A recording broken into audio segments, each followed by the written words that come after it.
Olá a todos, sejam bem-vindos ao Arte Culturas. Meu nome é Marcelo Buquerque. Nesse momento eu falarei sobre as invasões bárbaras, sobre a arte bárbara, porém com uma grande diferença. Eu vou focar na arte, vou focar nessas manifestações artísticas que caracterizam esses povos ditos bárbaros, povos germânicos, povos indo-europeus, hunos, veremos mais adiante em outras aulas. E esses povos bárbaros, cujo momento histórico é determinado como invasões bárbaras, mas que também pode ser chamado de migrações germânicas, é um período muito especial, porque ele nos apresenta fundamentos que são importantíssimos para a Idade Média em relação ao estilo animal que é espalhado, que é introduzido e que é fundido com as tradições clássicas, com a tradição latina e com a tradição grega. Veremos como que a arte vai se comportar diante disso, fundindo culturas bem diferentes, culturas que se opunham muitas vezes, os romanos contra esses povos germânicos, depois os bizantinos também se opondo aos povos germânicos e às vezes até os latinos também, né, como uma cultura erudita, e veremos de uma forma bem ampla, ao longo de várias aulas, ao longo de vários vídeos, várias características desses povos, como os francos, como os anglo-saxões, como os hunos, os lombardos, enfim. Vamos conhecer alguns desses povos que foram selecionados para falarmos melhor sobre a arte, sobre alguns aspectos da cultura desses povos das migrações germânicas para dentro do Império Romano, que vai abrir as portas para a Idade Média. Vale lembrar que esse vídeo é uma versão curta, um resumo de tantas outras aulas que estão disponíveis sobre esses povos. Bom, em primeiro lugar temos esse mapa da Europa que nos apresenta as rotas de migração dos povos germânicos e como isso se deu ao longo da história. Veremos que povos já estavam presentes na assim chamada Germânia, na atual Dinamarca, na atual Polônia, enfim, aqueles limites externos ao Império Romano, e posteriormente a invasão dos hunos irá acelerar esse processo de migração. A distinção dos personagens se valerá mais pelos seus atributos e narrativas que os identificam do que o seu retrato em si. Estamos vendo aqui a arte. Podemos perceber aqui nessa fotografia, uma fotografia que eu fiz lá nos Museus Capitolinos em Roma, uma estela funerária com esposa e filho, da Frígia, né, na atual Turquia, cerca de 250 a 251 depois de Cristo. Percebe-se claramente as feições anticlássicas e bárbaras, durante o período das primeiras invasões góticas nos territórios orientais. Então é um mármore. O que nós podemos perceber? Que aquela forma que já conhecemos da Grécia clássica, das formas idealizadas que é transmitida para os romanos, por exemplo, os corpos perfeitos, aquela idealização do corpo humano, ela vai decaindo porque Roma vai passar por processos de declínio, não só de declínio econômico, mas também um declínio cultural. O apogeu de Roma é dado ali nos 5 imperadores, nos 5 bons imperadores. Então temos Trajano, né, de Trajana a Marco Aurélio, passando por Adriano, enfim.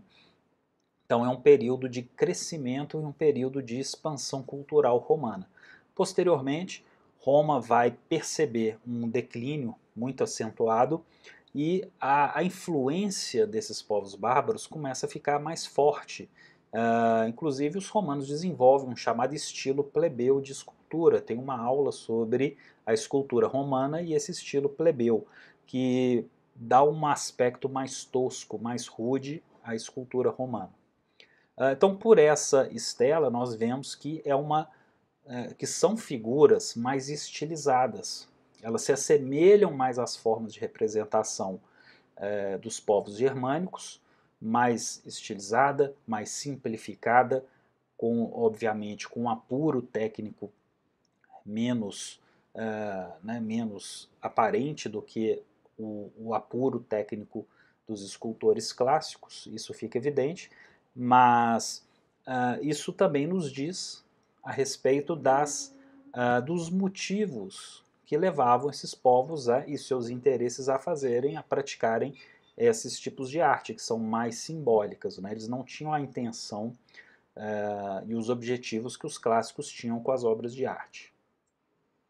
E chegamos naquilo que os povos germânicos vão contribuir com extrema força, que é o estilo animal. O estilo animal tem uma aula sobre estilo animal lá na pré-história, onde eu comento as referências que vêm já desde o Neolítico para a Antiguidade. O estilo animal é um estilo que domina a arte dos povos da Antiguidade germânica, que vão se introduzir no Império Romano e fundir, criando as futuras nações. E sim, existe esse termo, né, um pouco abrangente. Então nós vamos ter desde os celtas, passando pelos citas, aos povos do Irã, né, as estepes da Ásia, enfim, né, nós vamos chegar isso até os hunos, até os mongóis. A arte animal, esse estilo animal, ele está presente em uma série de culturas, cimérios, né, por exemplo, trácios, né? Então temos ali os citas, os hunos, os partos, os trácios, enfim, são diversos povos que compartilham esse chamado estilo animal, né? Povos indo-europeus, que por si só já merecem vídeos exclusivos. Eles têm um modo de vida nômade baseado na pecuária e deslocamento a cavalo. A arte é zoomórfica, né, que é a característica principal, ou seja, os animais são vistos e referenciados, né, reverenciados, porque são associados a espíritos, a divindades, a virtudes, né, aquilo que se acreditavam dentro dessas culturas de uma maneira metafísica e também com referências, claro, à vida cotidiana, à vida dos guerreiros, à arte da guerra, ou seja, uma série de fundamentos.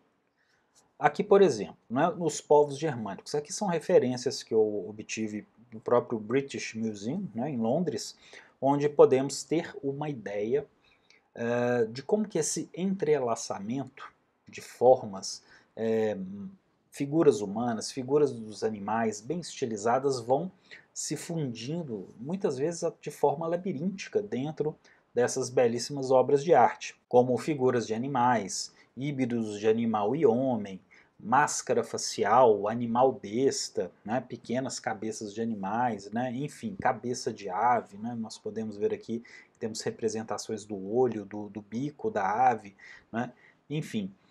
Então, dentro dessa arte germânica, que vem das tradições indo-europeias, desse estilo animal, mas que já começa a ficar especial para os celtas, por exemplo, né, entre outros povos, o estilo 1, né, no noroeste da Europa, caracterizado pelo entalhe no bronze e prata aqui do século V.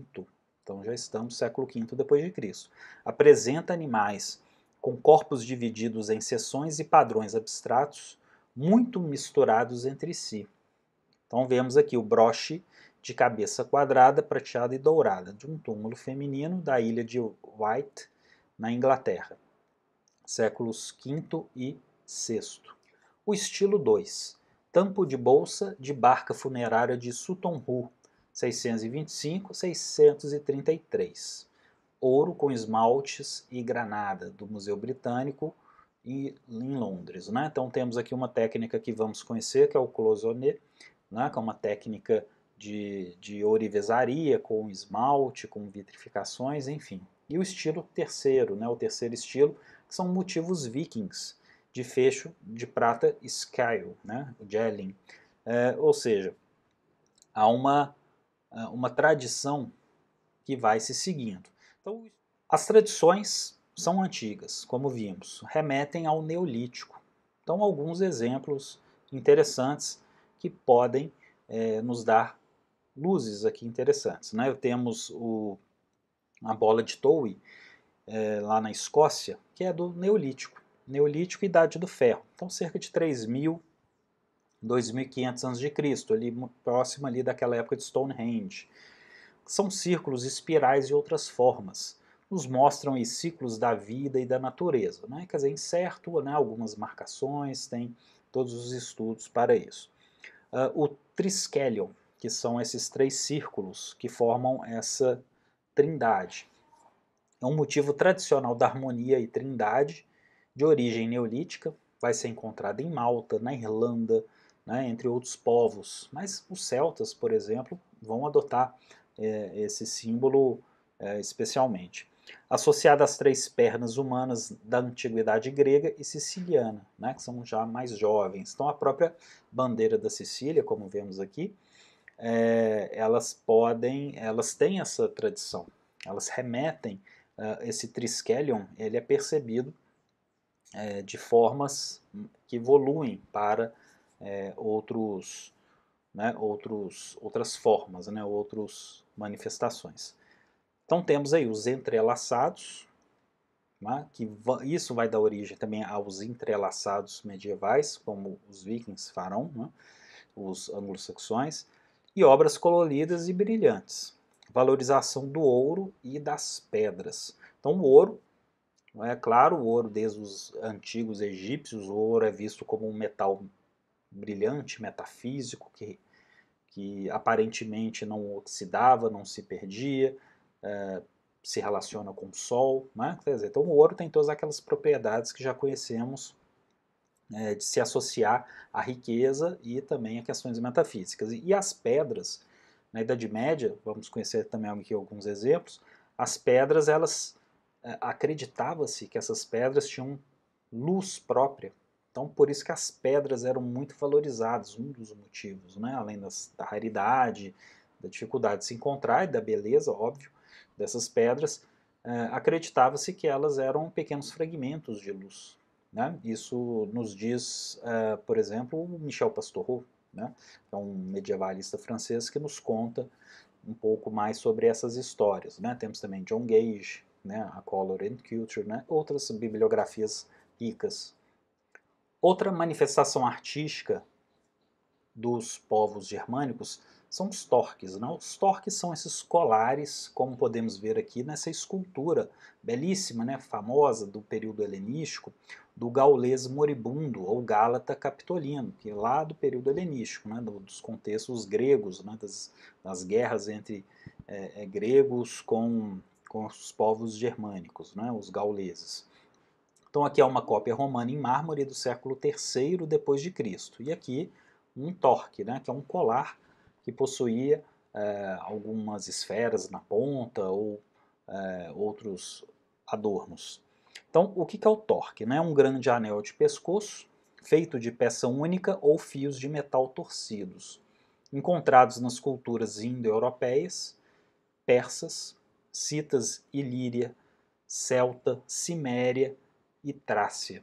Então, é uma extensão territorial muito grande onde esse torque foi utilizado. Ficou muito famoso com os celtas. Indica posição social e alta. Os mais pesados poderiam ser utilizados em estátuas. E se voltarmos naquela estela romana que eu havia apresentado no início, bem estilizada, antes ali de comentar o estilo plebeu naquele momento, vamos observar essas figuras aqui, como que elas se assemelham à forma de representação que vimos ali após o estilo plebeu, durante o século III, lá na Roma Antiga. E aqui vemos a arte celta, caldeirão de prata de Guddenstrup, né? Cerca de 150 a.C., da Dinamarca. O que nós temos aqui? É uma técnica repoussé, né? Feita por marteladas, a presença daquele senhor das feras, o mestre dos animais. Temos essa referência clara, né? Claro, vai ter um deus aqui que eu vou comentar, mas formalmente nós temos os olhos estilizados, a boca estilizada, os membros, os braços, os animais estão estilizados, que são características fundamentais desses povos germânicos. E essa arte animalista segue para outros caminhos. Né? Vemos aqui o broche de fíbula, né? O que é fíbula? Aquele alfinete que pregava roupas, capas e couraças. Vemos que os guerreiros nos filmes, né? Eles têm aqueles broches que prendem as capas, né? Então isso é chamado de fíbula. E essas fíbulas dos guerreiros mais nobres eram muito ornamentadas, eram verdadeiras joias, né? Então aqui nós vemos uma fíbula eslavo, feito de cobre, que remonta ao período da migração. Então cerca de 600, 650 ali depois de Cristo. E aqui à direita, esses dois pássaros são fíbulas visigóticas da Espanha, também do século VI. Então ouro, bronze e pedras. E chegamos no momento especial, que trataremos da arte iberno-saxônica, ou seja, a arte feita na Irlanda, na Escócia, na atual Grã-Bretanha. Esse período vai ser fundamental porque aqui será definida bases sólidas para toda a arte e, claro, a cultura medieval. Bom, Irlanda e Escócia não foram romanizadas. Então temos ali os povos celtas, os pictos e os jutos.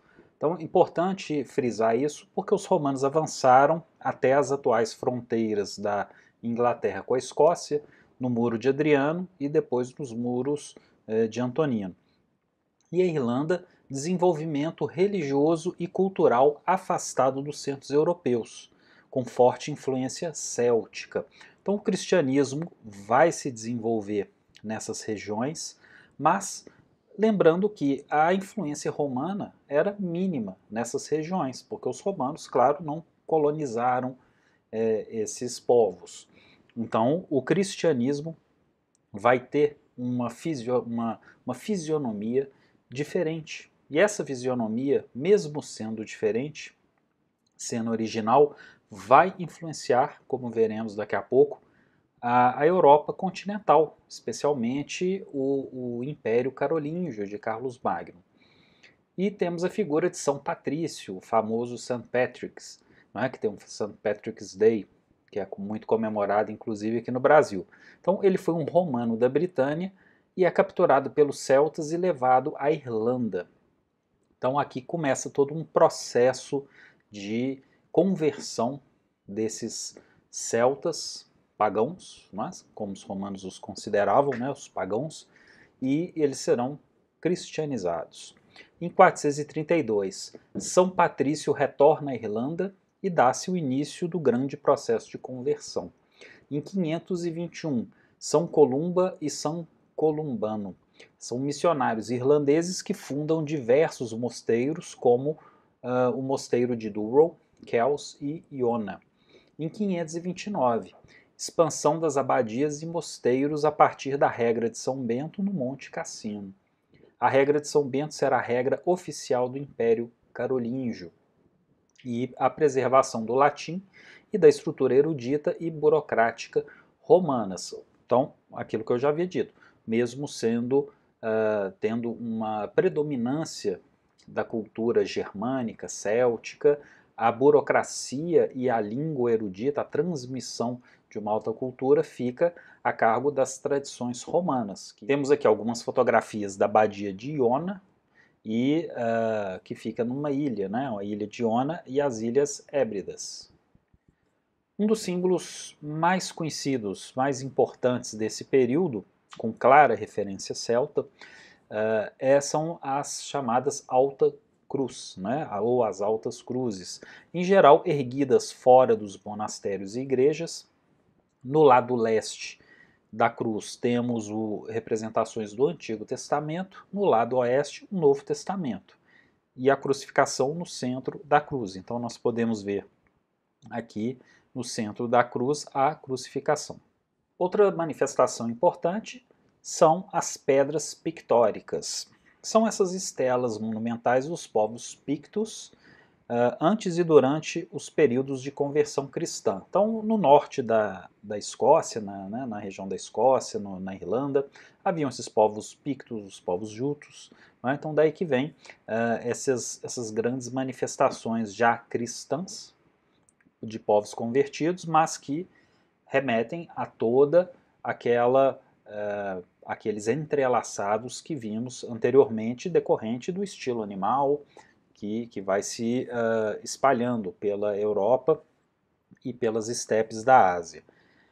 Se inserem na tradição artística insular, ou seja, da ilha, podem ter ou não uma cruz inserida, o local de origem é na Escócia, e podem ser marcações territoriais de clãs, memoriais e enterros. Podiam receber pinturas, as policromias. Né? Então vemos aqui a Cadboll Stone de Hilton, né, uma pedra símbolo Pictish, bem como uma laje cruzada. Né? Então a litografia aqui de 1856. Assim como outros símbolos cristãos. Já nessa fotografia vemos Lindisfarne, que fica na costa leste da Inglaterra, que foi um dos primeiros pontos a serem atacados pelos vikings. E Lindisfarne possuía um dos mais belos e ricos mosteiros no sentido da erudição, no sentido de produção de iluminuras, de manuscritos, de textos não só sagrados, mas também textos da tradição ocidental. E é um dos pontos de maior atenção dos vikings no primeiro momento, porque também se encontravam joias e objetos valiosos. Porém, os vikings não se interessavam pelos manuscritos e, infelizmente, muito se perdeu nesses ataques, nessas conquistas, nesses saques, não só aqui, mas durante toda a Idade Média e durante, claro, o fim do Império Romano, mas também durante a Idade Média. E o que nos aponta para aquilo que eu comento também nas aulas sobre fim do Império Romano, a Idade Média, como que os mosteiros, principalmente os beneditinos, a partir dos beneditinos, vão contribuir para essa manutenção das tradições no Ocidente, na preservação da literatura, porque era, nesse ponto, um ambiente muito hostil. Essa Europa ocidental, ela é extremamente hostil, insegura, e Sutton Hoo, como havia comentado anteriormente, é uma localidade perto de Suffolk, onde em 1939 foram descobertas duas necrópolis do século VI e VII depois de Cristo. Então vale a pena conferir esse filme, a escavação The Dig, né, de 2021, que está disponível em alguns canais de streaming, né, ou um canal. Então esse filme ele mostra, ele retrata como foi esse processo, ou próximo a isso, como foi esse processo de escavação, né, com questões de política, com questões de interesses de museus, né, dos arqueólogos, enfim. É um filme bastante importante para se ver nesse momento. Uma correspondia a um barco funerário intacto, entre diversos artefatos de arte anglo-saxônica. Uma réplica do capacete Sutton Hoo, produzido para o Museu Britânico pela Royal Armouries. Então nós vemos aqui o capacete original, à direita, e à esquerda essa réplica do capacete de Sutton Hoo. Então um capacete cerimonial que estava enterrado junto com o barco funerário. E nesse barco funerário, diversos objetos artísticos, como vimos anteriormente, o cinto, né, entre outros elementos e ornamentos que foram também enterrados junto com essa personalidade. E vale lembrar da técnica cloisonné, que é trabalhada, né, com a ourivesaria, com metais nobres, ou com bronze, ou com ouro, ou outro tipo de metal, e é inserido nesses buracos, né, nesses espaços que ficam entre esses pequenos fios de metal, entre essas pequenas tiras de metal, um esmalte vítreo e pedras também poderiam ser inseridas. Então, formando esses belíssimos ornamentos, né, como dois fechos de ombros idênticos que vemos aqui e uma fivela de cinto dourada. Seguindo as tradições de entrelaçamento, então são formas entrelaçadas e, claro, dentro daquela tradição do estilo animal. Podemos ver aqui também lá com referência do British Museum, essa fivela de cinto dourada, elementos como a serpente, claro que são estilizadas dentro da tradição da arte animal. Podemos perceber o pássaro, os olhos, o bico, né? Mais animais que vão se entrelaçando. É quase impossível decifrar esses objetos, mas o olhar treinado vai entender melhor, porque eles realmente se confundem em meio a esse riquíssimo entrelaçamento. E esse entrelaçamento vai nos levar aonde? Às belíssimas iluminuras, aos grandes livros da Idade Média produzidos justamente nesses mosteiros. E o primeiro que eu vou citar é o famoso livro de Durrow, cerca de 700, que está na biblioteca de Trinity College, em Dublin. Ele é justamente aquilo que é chamado de estilo insular, onde temos aqui toda essa fusão da cultura céltica, da cultura do povo do norte, da Irlanda, da Escócia, especialmente da Irlanda aqui, nesse momento, e a religião cristã, a religião católica. E lembrando que esses católicos da Irlanda estão submetidos à autoridade do Papa. Importante lembrar que nesse período da Idade Média já se iniciam aqueles processos turbulentos entre a Igreja do Oriente, em Constantinopla, com César o Papismo de Constantinopla, e a autoridade do Papa em Roma. Então a Igreja da Irlanda está submetida à autoridade do Papa de Roma, do Bispo de Roma. Então aqui nós vemos a adaptação irlandesa da Vulgata, textos dos 4 evangelhos. Então é muito comum vermos a iconografia dos tetramorfos, dos 4 evangelistas, o estilo de escrita insular maiúscula, letras minúsculas foram difundidas no Império Carolíngio, vamos ver daqui a pouco. Então esses monges também foram fundamentais na consolidação do alfabeto moderno. Temos o entrelaçamento germânico, justamente todas essas formas entrelaçadas que vêm dessas tradições que vimos agora. Aparentemente, falta de uma habilidade para figuras humanas. Então as figuras humanas vão ter um aspecto tosco, um aspecto muito rústico. E temos as páginas de tapete, ou carpete, que são justamente essas páginas ricamente decoradas, com desenhos intricados colocados no início de cada evangelho. Relações com a cultura hebraica, cristã, ocidental e oriental, e também com os muçulmanos. Porque os hebreus, tanto os hebreus, os cristãos, seja do Oriente ou do Ocidente, ou os muçulmanos, também ornamentavam os seus livros desses períodos, né? Da mesma forma, não com esses desenhos, obviamente, mas seguindo as suas tradições locais, no sentido de ornamentação de páginas de tapete. Então os muçulmanos vão partir para um caminho de geometrização, de abstração da forma, por exemplo, e vão produzir também belíssimas obras de páginas ilustradas, né, de iluminuras. E o belíssimo Evangeliário de Lindisfarne, que vimos ali anteriormente o castelo, do século VIII, que está na British Library, em Londres. Temos aqui representações de animais e seres fantásticos no emaranhado céltico. Então, olhem a beleza do emaranhado céltico. Tema dos emaranhados da metalurgia céltica, ou seja, o que vemos nessas páginas de tapete, também vamos encontrar na metalurgia, na ourivesaria. A cruz se sobrepõe aos seres, como vemos aqui, nós temos então uma cruz latina, fundado por Santo Aidan, proveniente da Irlanda, né? Então Lindisfarne foi fundado por Santo Aidan.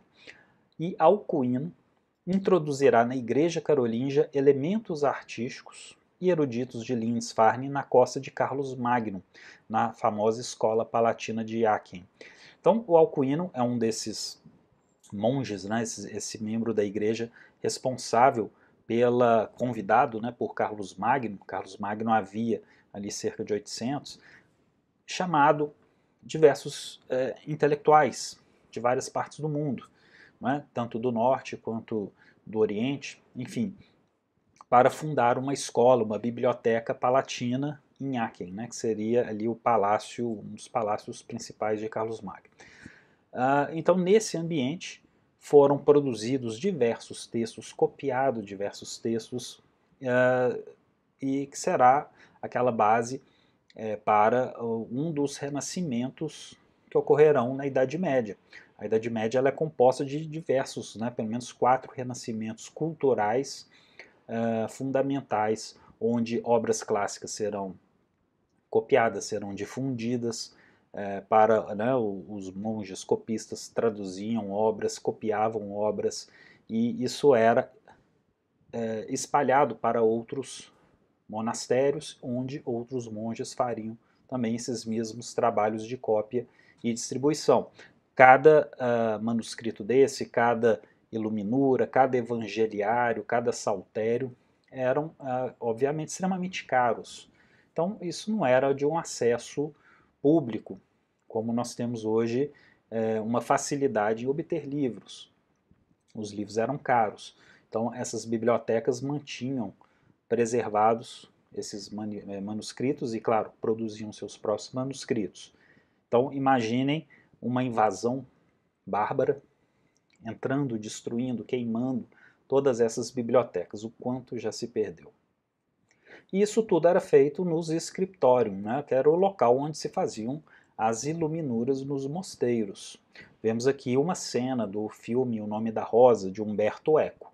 Um filme que tem um ambiente, claro, um filme que retrata toda aquela história policial de suspense ambientada na Idade Média, mas que mostra aquela Idade Média negra, suja, corrupta, que é uma visão em diversas situações muito estereotipada. A Idade Média não foi toda assim, é preciso lembrar disso, e eu comento também nas outras aulas de introdução sobre essa questão da Idade das Trevas, né?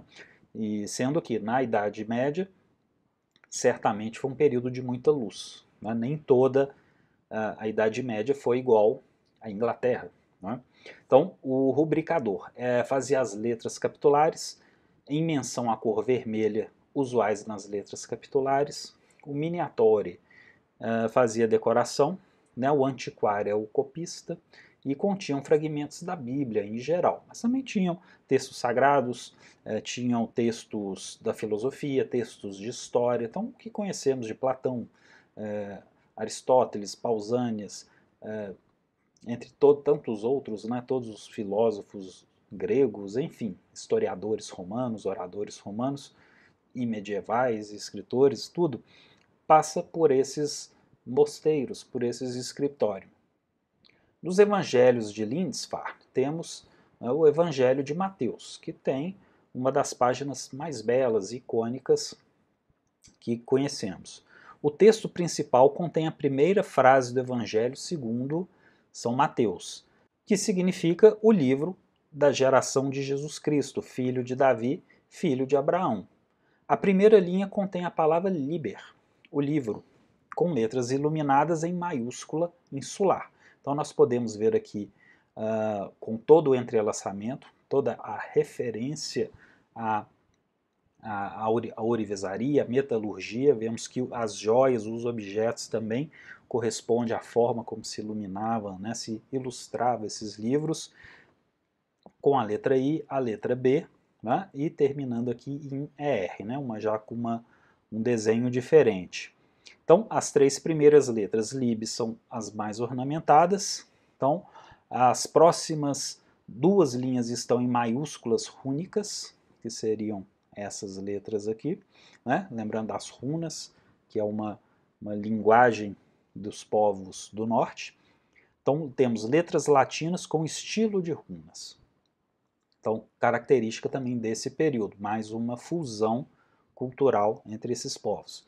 A primeira dessas linhas contém parcialmente a palavra generationes e onis, né? Aparece na próxima linha. E assim segue. A última palavra é Abraão, que se divide em 2 linhas. Então temos aqui no finalzinho a palavra Abraão.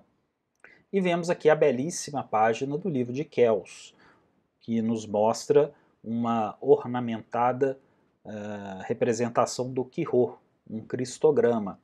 Vimos isso nas aulas de Império Bizantino, como que esse Quirô ele será um dos grandes símbolos de Constantino, da expansão da fé católica, e o Quirô nos dá também esses elementos, né, os entrelaçados, figuras angelicais misturadas no meio desses elementos, temos ali triskelions, né, ou seja, aquilo que já passamos anteriormente. Trata-se de uma Vulgata, ou seja, a tradição latina da Bíblia, né, a Bíblia escrita em grego, depois ela foi traduzida ali por São Jerônimo, a famosa Vulgata, está incompleta, e esse mosteiro, né, na ilha de Iona, nas Ilhas Hébridas, também foi invadido pelos vikings, então tem uma história ali muito parecida com Lindisfarne. Temos aqui o símbolo de São Marcos, do Evangeliário de Echternach, da Biblioteca Nacional, em Paris, o Leão de São Marcos.